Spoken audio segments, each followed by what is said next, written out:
Ya, salam teman-teman semuanya, selamat datang dan selamat berjumpa lagi di channel ini.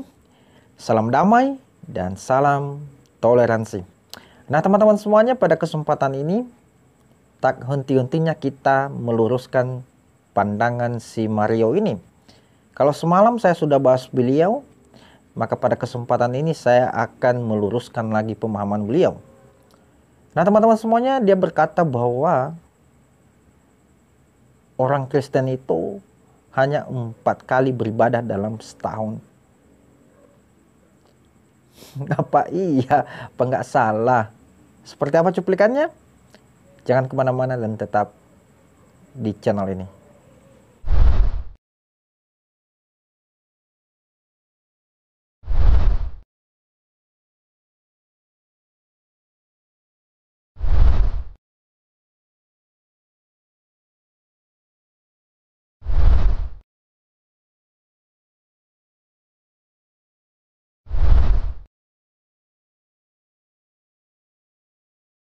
Hmm, kan Mas Mario kan tahu ya di Kristen itu boleh minum boleh minum alkohol, terus boleh makan babi gitu-gitu kan ya. Sedangkan dan ibadahnya pun cuma 1 minggu sekali gitu. Bukan kan? 1 minggu, saya Katolik cuma setahun 4 kali. Setahun 4 kali. 4 kali beneran. Nggak bohong saya. Nah, teman-teman semuanya, itu tadi cuplikan videonya, dan ketika saya melihat video saudara kita ini, saya kaget dan tertawa terbahak-bahak. Karena melihat mukanya saja atau gerak tubuhnya, melihat mimik mukanya itu seperti seorang yang tak berdosa. Ya. Tetapi kalau kita perhatikan dan kalau kita simak penjelasannya, bahwa sangat bertolak belakang dengan apa yang saya harapkan tadi, ya.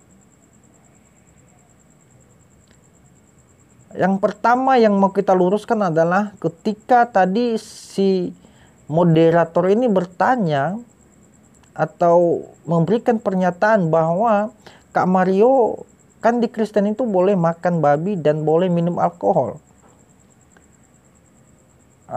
Kita akan luruskan berdasarkan ayat Alkitab.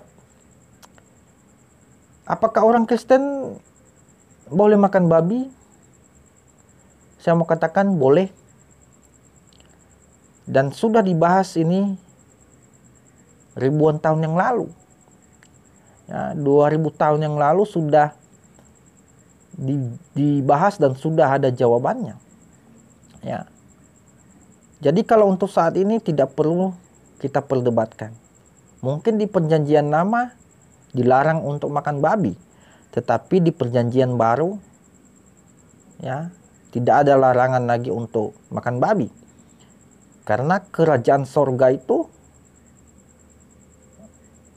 ya, tentang sukacita dan damai. Bukan soal urusan makanan dan minuman, ya. Karena makanan itu masuk ke perut, itu keluar masuk ke jamban. Udah selesai. Tetapi apa yang membuat kita najis itu adalah yang keluar dari dalam. Ya, seperti ucapan kotor, ucapan-ucapan dusta. Ya. Itu yang membuat kita najis dan kotor di hadapan Tuhan. Nah, mengenai perkataan saudara kita ini yang berkata bahwa orang Kristen itu boleh minum minuman alkohol. Saya mau katakan bahwa Alkitab tidak pernah, ya, memberikan satu kelonggaran apapun kepada umat manusia untuk minum minuman yang beralkohol. Ya. Ada banyak sekali ayat Alkitab yang melarang umat manusia untuk minum minuman keras atau yang beralkohol.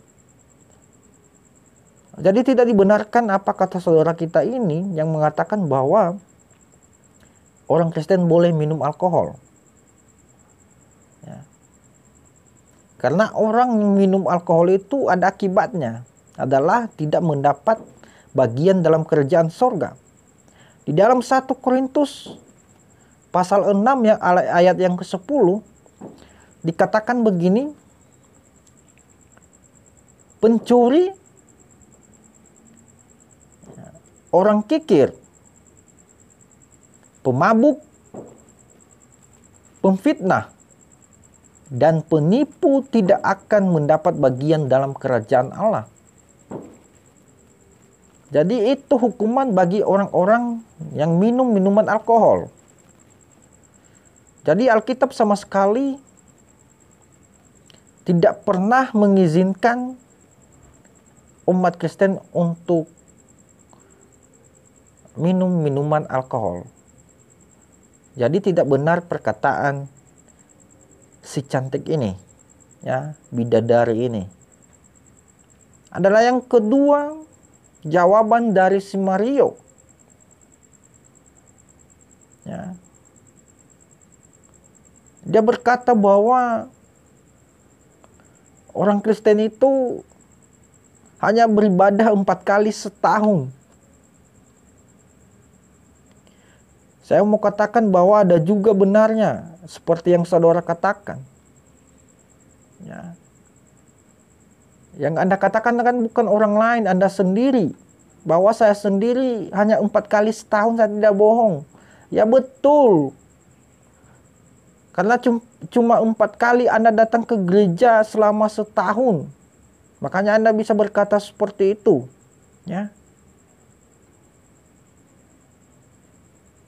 Orang Kristen itu maupun Katolik atau Protestan atau sekte lain itu beribadah ke gereja itu sekali seminggu. Dan bukan hanya itu, banyak sekali persekutuan doa, baik itu di rumah, ya, ibadah tengah minggu, komsel, ibadah pemuda, dan segala macam. Banyak sekali ibadah di dalam agama Kristen.